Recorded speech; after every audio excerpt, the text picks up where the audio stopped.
Kavod Rabani, Monsieur le Président,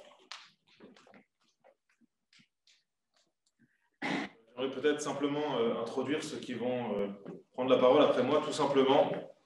parce que je n'ai malheureusement pas eu la chance de connaître personnellement Rav Zekbar, Zecher Tzadik Livracha. Bien sûr, j'étais enfant de cette communauté lorsqu'il exerçait la fonction de Dayan, mais je n'ai pas eu le mérite de le connaître personnellement. Et malgré tout, il me semble, et je crois que le président l'a évoqué, qu'il est de mon devoir en tant que grand rabbin du Bas-Rhin de lui exprimer ma reconnaissance. Je pense qu'avoir la chance d'exercer dans une ville, dans une communauté telle que celle de Strasbourg, eh bien, ce n'est bien sûr pas le fruit du hasard et c'est vraiment dû à tout ce qui a été apporté, tout ce qui a été construit par nos prédécesseurs. Bien sûr, quand je parle de mes prédécesseurs, il s'agit aussi bien des différents grands rabbins qui se sont succédés que des prestigieux dayanim qui ont eu donc cette noble mission d'exercer dans cette communauté du Bas-Rhin. Je pense bien sûr à Rav Horovitz, Zecher Tzadik Livracha et à Rav Zekbar. Il me semble qu'en ayant échangé avec différentes personnes suite au décès de Rav Zekbar, on a eu tendance malheureusement un petit peu à trop réduire la fonction et le prestige qui était le sien au travers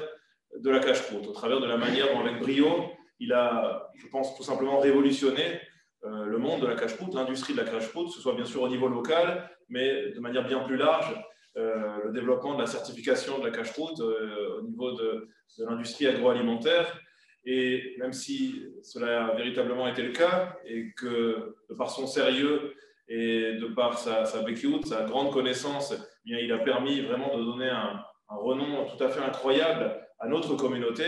puisque les produits de Rav Zekbar étaient vraiment consommés dans le monde entier et bien au-delà de nos frontières.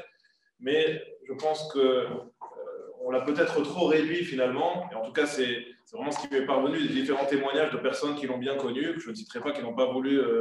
particulièrement témoigner ce soir, mais en tout cas qui m'ont fait remarquer que Rav Zekbar était bien plus que simplement un géant de la cache-croûte. C'était tout simplement un grand dayan et un grand homme. Et je pense que Maurice l'a déjà dit en quelques mots, un sens vraiment très aiguisé des rapports humains, une capacité à écouter l'autre, à apprécier l'autre finalement, tel qu'il était, sans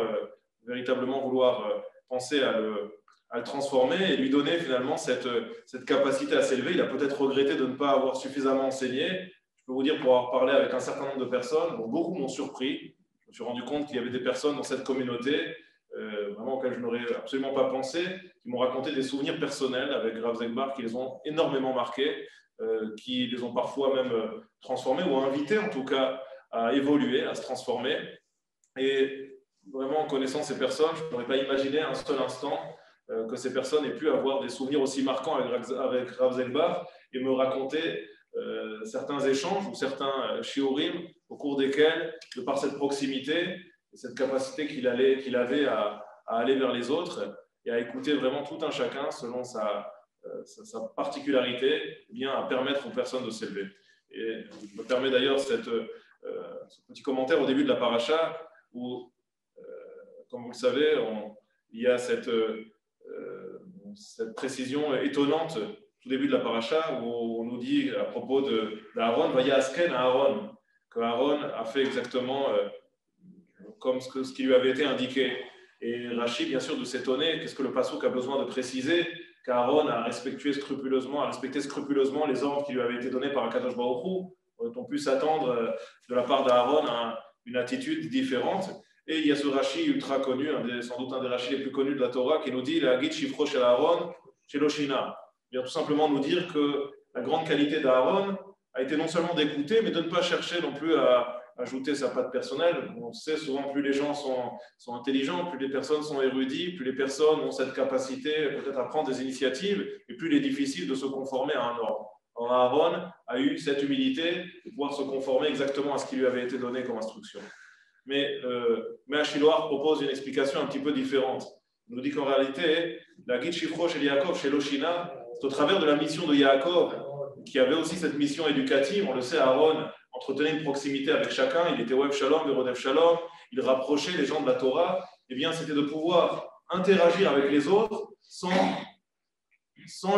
chercher à changer ce qu'ils étaient profondément, c'est-à-dire leur donner cette capacité finalement à s'élever d'eux-mêmes, leur donner les kélim pour leur permettre de pouvoir devenir autonomes, de pouvoir s'élever par eux-mêmes sans chercher à les rendre exactement comme il était lui-même. C'est une qualité vraiment exceptionnelle. On a parfois tendance, sans s'en rendre compte, à vouloir finalement rendre les personnes en interagissant avec elles et à faire en sorte qu'elles puissent nous ressembler. Eh bien, la capacité, la finesse d'Aaron, finalement, dans son enseignement, était de donner, d'avoir cette oreille attentive devant l'autre, de lui donner la capacité à pouvoir s'élever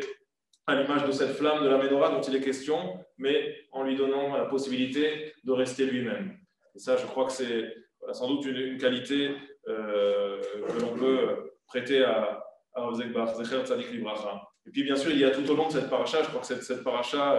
ce n'est pas un hasard si ces shloshim coïncident avec cette paracha de Baalotcha, qui est finalement, au fond, aussi une paracha de la Manigout. On voit vraiment tout au long de cette paracha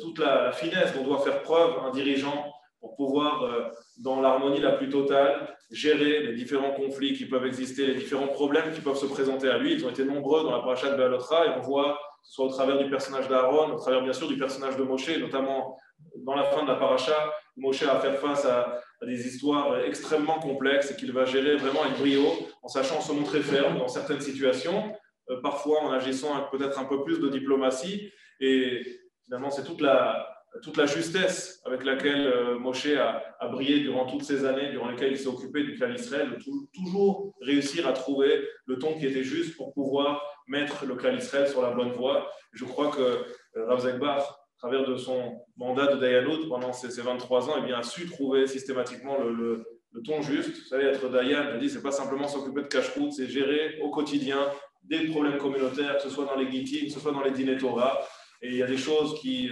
sont parfois très très douloureuses, de réussir à trouver le ton juste, de réussir à aborder les gens en essayant de gérer finalement les sensibilités de chacun. C'est quelque chose de complexe et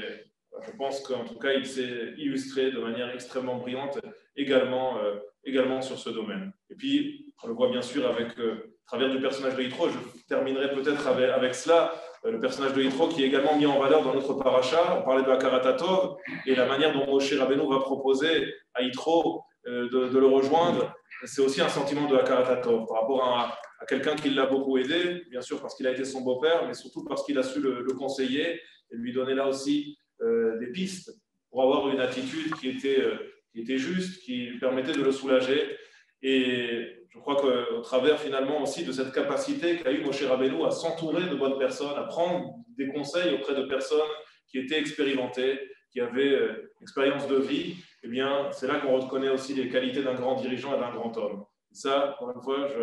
j'en ai véritablement la preuve de par tous les témoignages que j'ai pu recueillir. Rav Zegbar a été cet homme qui a su s'entourer aussi des personnes qui ont su le conseiller. Que ce soit bien sûr dans le milieu des grands rabbinim dont il s'entourait, que ce soit le Rav Moshe Soloveitchik, Zecher Tzadik Libracha de Zurich, le Rav Breich, bien sûr à Zurich, ou les autres personnes auprès desquelles, les autres grands rabbinim auprès desquels il avait fait Shimouch, je pense au Rav Hanoch Dov Padva, notamment d'Angleterre, auprès duquel il a fait tout son Shimouch, et qui ont été des personnes avec lesquelles il est resté en contact durant toute sa vie, mais pas simplement,